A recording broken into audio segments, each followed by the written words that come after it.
के जन्म का हेतु इच्छा है। इच्छा मिट जाए तो अभी जीवन मुक्त हो जाए। इच्छाओं से ही पाप होता है, इच्छाओं से ही पुनर्जन्म होता है, इच्छाओं से ही अशांति, बंधन, क्लेश, चिंता, शोक इनकी प्राप्ति होती है। यदि इच्छा का त्याग हो जाए, चाह का त्याग हो जाए मानव जन्म में, तो इस जन्म का परम लाभ भगवत प्राप्ति निश्चित हो जाए। सकल कामनाहीन जे ते राम भगति रस लीन। प्रभु की भक्ति रस में लीन वही हो जाता है जिसकी सारी कामनाएं शांत हो गई हैं। ये कामनाओं का शांत होना बड़ा कठिन है। ऐसा लगता है कि इस कामना की पूर्ति से कामना की शांति होती है, पर भ्रम है। कामना की पूर्ति से और कामनाओं की उत्पत्ति होती है। इसीलिए भगवान अपने जनों की लौकिक कामनाओं को पूर्ण ना करके ऐसे विघ्न डाल देते हैं जिससे वो निराश होकर एकमात्र श्री भगवान के चरणों की आशा रखकर वो परम सुख को प्राप्त करता है। नहीं तो हमारी कामना, हमारी आशा, हमारी चाह जगत के भोगों को, जगत में जीने की। कल कई संतों से बैठ करके वार्ता हुई कि बताइए, मरने की बात सुनकर डर लगता है? बोले बहुत डर लगता है। क्यों क्यों डर लगता है? क्या अपने प्रभु के पास जाने में आपको भय लग रहा है? तो आप कहेंगे नहीं। तो इसका कारण संसार आपको बहुत प्रिय लग रहा है, शरीर बहुत प्रिय लग रहा है, भोग बहुत प्रिय लग रहे हैं, इसलिए शरीर छोड़ने की बात सोचने मात्र से भय लगता है। सोचो, बैठ के आधा मिनट सोचो कि अगर अभी मृत्यु आ जाए तो 30 सेकंड बाद मानो हम मर जाएंगे, कैसा लगेगा? अभी घबराहट पैदा हो जाएगी। यही मिटाना साधना है। मरने की तैयारी ना करने के कारण मृत्यु से भय लगता है। नहीं, मृत्यु श्री कृष्ण का आलिंगन है। भगवान कह रहे सब कुछ हरण करने वालों में मैं महान मृत्यु हूं। तो मेरे प्रभु ही तो मृत्यु रूप में आते हैं, फिर डरना क्या? डर इसलिए लग रहा है शरीर प्रिय है, भोग प्रिय है, संसार अच्छा लगता है। नाली का कीड़ा भी यहां बहुत अच्छे से जीना चाहता है, ऐसे उसको बहुत अच्छा लगता है। कभी प्रलय ना हो, कभी नाश ना हो, और ये मुझे नाली में रहने को मिले। शूकर अपनी इच्छा चाहता है। सब अपनी अपनी इच्छाओं में ही जीना चाहते हैं, इसीलिए मरने से भय लगता है। यदि इच्छा का नाश हो जाए तो मृत्यु नामक कोई वस्तु है ही नहीं, कोई भय नहीं है। थोड़ी देर सोचो, दूसरे के उपदेश की जरूरत नहीं, आप खुद सोचिए। मृत्यु तो होनी ही है, निश्चित होनी है। इसका नाम मृत्यु लोक है। जो यहां जन्मेगा वो मरेगा, निश्चित पक्का है ये। अब जब मरना ही है तो हम मरने की तैयारी ऐसी क्यों न कर ले कि मुझे मृत्यु से भय न लगे, पर हम जीने की तैयारी में खूब लगे हैं। देख लो, बढ़िया मकान, बढ़िया खान पान, वस्त्र, परिवार, रिश्ता, नाता, ये सब जीने की तैयारी पूरे जीवन भर करते रहे, पर मरने की तैयारी नहीं की, इसलिए मृत्यु से भय लगता है। और मरना निश्चित है, छूटना निश्चित है, तो ये फिर मन पछतई है अवसर बीते। ये अंत ही तो ही तजेंगे पामर, तू न तजे अबहीं ते। मन पछतई है अवसर बीते। बढ़िया अवसर है, मृत्यु पर विजय प्राप्त करने का बढ़िया अवसर है। श्रीपाद प्रबोधानंद जी महाराज कह रहे हैं, सोढ़्वापि दुखानि सुदुस्सहानि त्यक्त्वाप्यहो जाति कुलादिकानि। भुक्त्वा स्वापकैरपि थुत्कृतानि वृंदाटवी वासमहं करिष्ये। शुद्ध्वापि, यदि मेरे शरीर में भयानक रोग रूपी दुख हो या बाहर विपत्ति रूपी दरिद्रता रूपी दुख हो, तो भी मैं अब अपने लक्ष्य से विचलित होने वाला नहीं। ये मृत्यु पर विजय प्राप्त होने की तैयारी है। शोढ्वापि दुखानि सुदुस्सहानि, जो सहा नहीं जा सकता ऐसा दुख। आप विचार करेंगे कि जो ऐसा दुख है उसमें भजन कैसे हो सकता है। गुरु कृपा से देखा है, जब ऐसा भयानक दुख होता है तो एक अंतर में कोई ऐसी जगह है जहां बिल्कुल दुख स्पर्श नहीं कर रहा होता, केवल दुख का वो दृष्टा होता है, केवल दुख को देख रहा होता है, दुख को भोग नहीं रहा होता। उस समय भी एक अद्भुत आनंद, जैसे हम सामने आग लगा हुआ देख रहे हैं दृश्य, पर हम आग से बहुत दूर हैं, ऐसा अनुभव होता है। इसलिए जब तक आप नाम जप नहीं करेंगे, जब तक आप भगवत आराधना नहीं करेंगे, तब तक आप दुखों को सहन करने में असमर्थ रहेंगे, और जहां दुख आया तहां फिर भजन नहीं बनेगा। कल एक उपासक एकांतिक में प्रश्न कर रहे थे कि बहुत कृपा है हमारे ऊपर प्रभु की, खूब नाम जप करते रहे, पर अब हमारा शरीर अस्वस्थ हो रहा है, अब भजन में रुचि नहीं रह गई।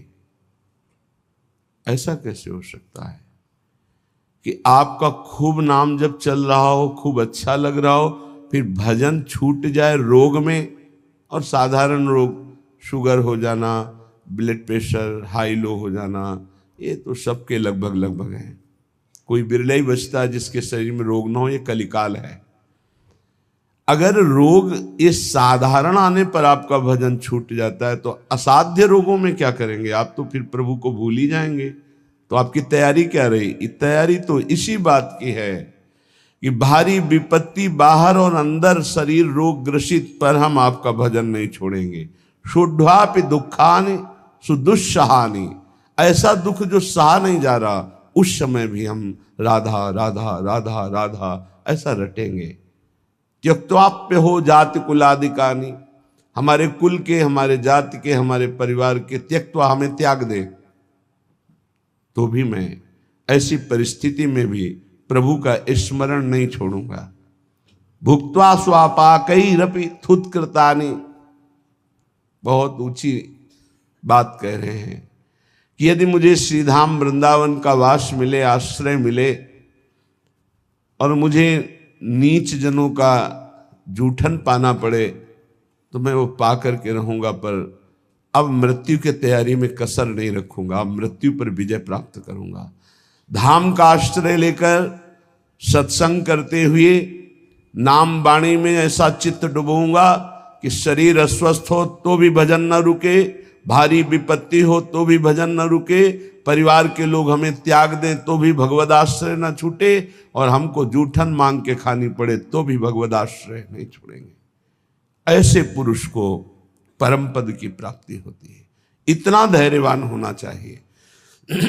ये छुटपुट विपत्तियां, रोग, ये हमारे पाप कर्म के प्रभाव से ही आते हैं। हमको आनंद पूर्वक सहना सिखाता है सत्संग, शास्त्र, भजन, ये सामर्थ्य देता है। भजन नहीं तो बातों से नहीं सह पाओगे। इसीलिए यावत स्वस्थमिदम कलेवरम यावत च दूरे जरा, जब तक आपका स्वास्थ्य ठीक है, वृद्धावस्था दूर है, तब तक भजन कर लो। ऐसा अभ्यास कर लो कि किसी भी स्थिति में भजन न छूटे। घर छोड़ने के पहले गुप्त रूप से 4-4 दिन, 5-5 दिन भोजन का त्याग करने का अभ्यास गुप्त रूप से किया, क्योंकि हमको बाहर मिले ना मिले तो हम कैसे रह पाएंगे। पहले तैयारी की जाती है। एक एक को मृत देखा, एक एक को मृत देखा, माँ को, परिवार को, सबको। जब अंदर आ गया कि सब ये शरीर मृत हैं, और अंदर ही आ गया कि कई दिन भोजन न मिलने पर भी मैं भजन अपना नहीं छोड़ पाऊँ। नित्य निरंतर भजन करते हुए मैं बाहर परिवार से, भोजन से, सबसे विलग होकर के भी जी लूंगा, पहले अभ्यास किया, फिर निकल पड़े। जब निकल पड़े तो कदम पीछे नहीं, आगे। चाहे जितनी गाली, अपमान, दुख, सर्दी, गर्मी, बरसात, हर कष्ट सहते हुए पशुवत शरीर का व्यवहार, जैसे पशु ऐसे व्यवहार, जैसे पशु के न रजाई है न कंबल है, जो मिला सो खा लिया, जहां मिला वैसे पड़ा, ऐसे शरीर। तब वो जाकर के अंदर वेदना जागृत हुई, कैसे ब्रह्मबोध हो, कैसे भगवत प्राप्ति हो। अब तो जीवन का लक्ष्य केवल भगवत प्राप्ति। तब जहां कहीं भी चित्त की वृत्ति विशेष संयोग के लिए लालायित हुई, वहीं रो रो कर प्रभु से प्रार्थना, प्रभु बचाओ, ऐसी वृत्तियों से बचाओ जो आपसे विमुख कर रही। बस एक ही उपाय मिला है आज तक विषयों पर विजय प्राप्त करने का, रो कर भगवान से प्रार्थना करना। नहीं, विषय इतने प्रवीण हैं कि इंद्रियों को बलात् अपने में तन्मय कर लेते हैं। इंद्रियां इतनी प्रबल है कि मन को बलात् अपने में अधीन कर लेती। मन इतना प्रबल है कि बुद्धि को अधीन कर लिया। बुद्धि इतनी प्रबल है कि जीवात्मा उसी में तन्मय होकर भोगों में लग गया। ये कहने में इतना समय लगा, तन्मय होने में इतना भी समय नहीं देता। विषय एक सेकंड में तन्मय करा देता है। जहां तन्मय हुआ वहां भ्रष्ट हुआ। इसलिए कैसी भी परिस्थिति हो, भजन का अभ्यास कर लो। जीवन में एक ही बात दृढ़ निश्चय रही गुरु प्रताप से, हमारा स्मरण न छूटे। बस उसके लिए पूरा जीवन लगा दिया गया है, स्मरण न छूटे। हजारों के बीच में या एकांत में, भूख प्यास में या छके हुए, अपमानित होकर या सम्मानित होकर, सर्दी, गर्मी, बरसात, कोई भी परिस्थिति हमें भगवान से विमुख न कर पावे। कोई कहने वाला थोड़ी था परमार्थ में जब चले, कोई सिखाने वाला थोड़ी था। एकमात्र परमात्मा स्वरूप गुरुदेव हर समय साथ रहते, हमारे दिमाग में रहते। 3 बार गंगा स्नान, चाहे सर्दी हो, चाहे गर्मी हो, चाहे बरसात हो। एक ब्रह्म मुहूर्त 3 बजे 4 बजे के बीच में जब भ्रमण करते थे, अगर कहीं रुके तो 2 बजे के बाद उठकर गंगा किनारे। पर भ्रमण में ऐसी, क्योंकि पता नहीं कौन कहाँ घाट है, कहाँ स्नान करना है, तो 4 बजे के लगो। फिर 9 और 10 के बीच में एक स्नान, और फिर 3 और 4 के बीच शाम। ये शौच लगे न लगे उससे नहीं, 3 बार त्रिकाल स्नान करना और त्रिकाल आराधनाएं कुछ गुरु प्रदत्त। अपने को जब तक आप दुख सुख में समान रखकर साधना में भाव नहीं रखेंगे, तब तक आप नहीं चल सकते। क्योंकि ऐसी परिस्थितियां माया डाल देगी। हमें बड़ा आश्चर्य लगता है, छोटे मोटे रोग, ब्लड प्रेशर लो हो गया या हाई हो गया या शुगर बढ़ गई, ये तो बहुत बड़ी बड़ी भयानक परिस्थितियों में महापुरुषों की दिनचर्या में कोई फर्क नहीं पड़ा। तिवारीपुर सेनपुर के समीप है, वहीं एक पंजीरी बाबा रहते थे। उनकी एक सिद्धि थी ऐसी कि इतना बड़ा पात्र था मिट्टी का, और हजारों दसियों हजार लोगों को पंजीरी ऐसे देते थे, एक एक मुट्ठी। कितनी भी 100 ग्राम 50 ग्राम उसमें डाल दी गई, बस लाल चला ऐसे ऊपर रख दिया, बस उससे देते चले जा रहे। दसियों हजार लोगों को पंजीरी बांट देंगे, उतनी ही बची रहेगी। ऐसे सिद्ध महापुरुष। पर उनका नियम था, सुबह 2 बजे रात्रि से लेकर के दोपहर 2 बजे तक गंगा जी में खड़े होकर मंत्र जपना। प्रारब्ध भोग उपस्थित हुआ, कछुआ ने काट लिया, पर वो अपने हिले नहीं साधन से। अब वहां दंडवत प्रणाम करने वाले हजारों लोग, लेकिन पूछने वाला कौन होता है, आप कैसे हैं? ये तो कोई बिरला ही। अब उनकी सड़न पैदा हुई, उसी पैर में मवाद बनने लगा। वो वैसे ही दिनचर्या, कीड़ा पड़ गए, वैसे ही दिनचर्या। जब कीड़ा पड़ गए, दुर्गंध आने लगी, तब दूर से लोग दंडवत करते, पंजीरी लेने नहीं नजदीक आते, तो हंसते। ये संसार है, हंसते। कभी उनको शोक ग्रसित नहीं देखा, कभी नहीं देखा। एक संत भगवान को देखा कि कमर से नीचे बेकार हो गए, प्रारब्ध भोग है। ऐसे हाथ के ऐसे बल से गंगा जी जाना, स्नान करना, अपनी दिनचर्या में जब उनसे बात करते अमृतमय आनंद में डूबे रहते। ये है साधना का फल। शरीर की कैसी भी परिस्थिति हो, हमारे भगवदानंद में फर्क ना पड़े, तब तो साधन। तो कह रहे हैं शुद्धापि दुखानि सुदुस्सहानि, तैयार हो जाओ। देखो ये तैयारी है मृत्यु पर विजय प्राप्त करने की। चाहे जैसी दुख की परिस्थिति हो, चाहे जैसी परिस्थिति, भजन न छूटे। आप भजन को पकड़ने की कोशिश करें, भजन आपको पकड़ लेगा। जिस दिन भजन पकड़ लेगा उस दिन छूटेगा ही नहीं, रात दिन गूंजता रहता है। कैसी उसको आनंद की अनुभूति होती होगी जिसका निरंतर मंत्र चलता है, नाम चलता है। तो ना हम गमिष्यामि सताम समीपतो, वृंदावन छोड़कर, वृंदावन के रसिकों को छोड़कर मैं किसी भी महापुरुष का संग नहीं करूंगा। ना हम गमिष्यामि सताम समीपतो, जो प्रिया प्रीतम के प्रेम रस से अनविज्ञ हैं, उस रस के ज्ञाता नहीं है, मैं उनका सत्संग नहीं करूंगा और ना ही करना चाहिए। क्यों? क्योंकि हमारे भाव को पुष्टता मिलेगी, इष्ट मिले और मन मिले, और मिले भजन रस रीति। जहां इष्ट मिले, भजन रस रीति मिले, प्रेम रस का मन मिले, वही सत्संग में रंग आएगा, अन्यथा बाधा पड़ जाएगी। क्योंकि बहुत प्रकार की भक्ति है, बहुत प्रकार के भक्त हैं, बहुत प्रकार की साधना है, बहुत प्रकार के साधक है। तो हमारे समाधान का, चित्त के समाधान का विषय रसिक जन है। रेमन रसिकन संग बिन रंच न उपजय प्रेम। इसलिए महाप्रभु हरिवंश चंद्र जी भी कहते हैं, वृंदान सर्व महता मपहाय दूराद। बाहर के बड़े बड़े महापुरुषों को प्रणाम करके अगर प्रेम प्राप्त करना चाहते हो श्यामा श्याम का, तो वृंदावन के रसिकों का संग करो। तो उनके संग से, जिनका स्वभाव है सत्तारणी कृत स्वभाव, ऐसी श्री जी से आपका अपनापन हो जाएगा। तो ना हम गमिष्यामि सताम समीपतो, मैं नहीं जाऊंगा किसी भी बड़े महापुरुष के पास जो वृंदावन रस से दूर हैं। ना हम वदिष्यामि निजम कुलादिको, मैं कभी कुल का परिचय बता करके अपनी महानता देने वाले का मैं कभी संग नहीं करूंगा। क्योंकि महान वो है जो इष्ट में तन्मय है, ना कि जाति पक्ष में, कुल पक्ष में। ऐसी महानता न विद्वान पक्ष की।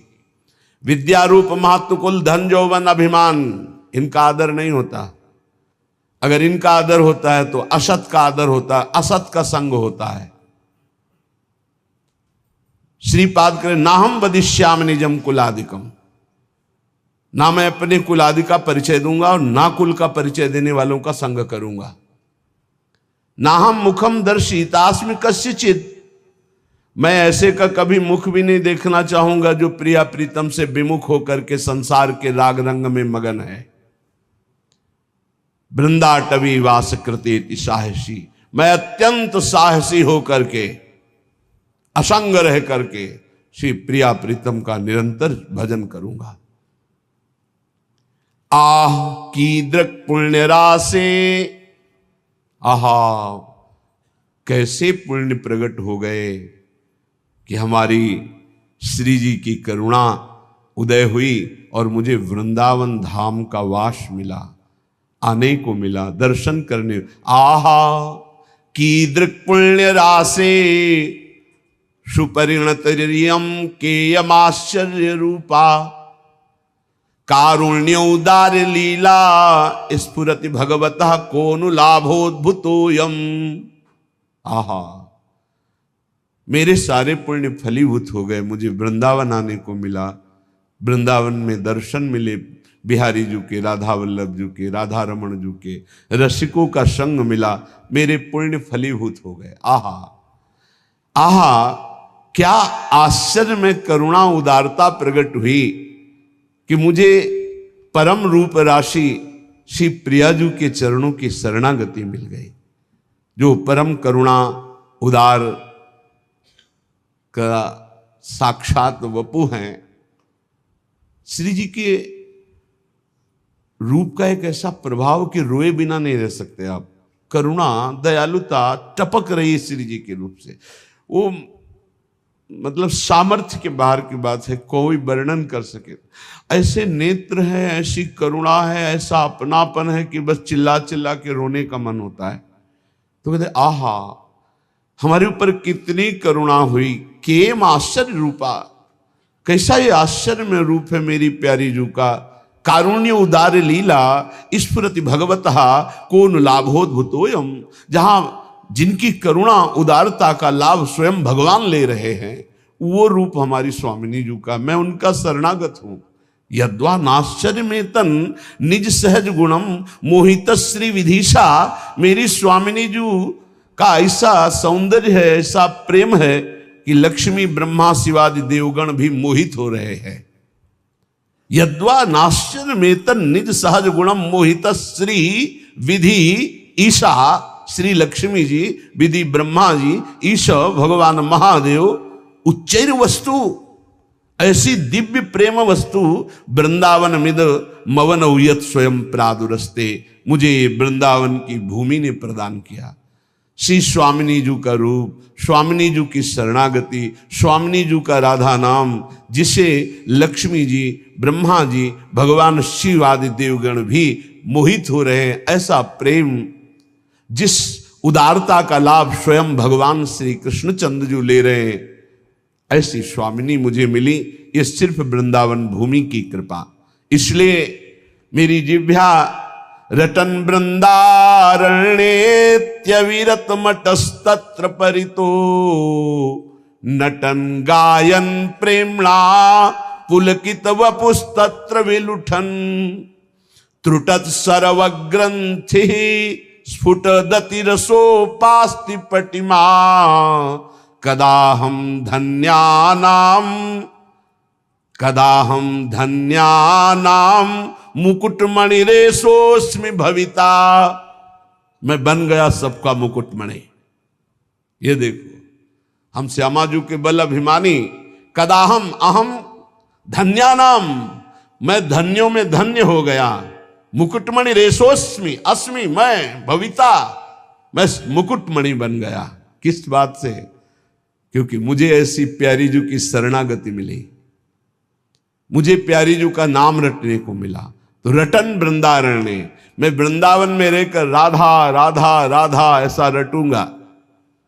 विरत मटस तत्र परितो, वृंदावन की गलियों में घूमता हुआ, नटन गायन प्रेमणा, नाचते हुए और पद गायन करते हुए। हा, पद गायन करते हुए। बन की कुंजन कुंजन डोलन, निकसत निपट साकरी बीथिन, परसत नाही निचोलन। बन की कुंजन कुंजन डोल, साथ में प्रियालाल बन विहार कर रहे, भावना करते हुए उपासक पद गायन। देखी सखी राधा पिय केली, देखो सखी प्रिया प्रीतम कैसे प्रेम रस क्रीड़ा करते हुए वन विहार गहवर वन में कर रहे।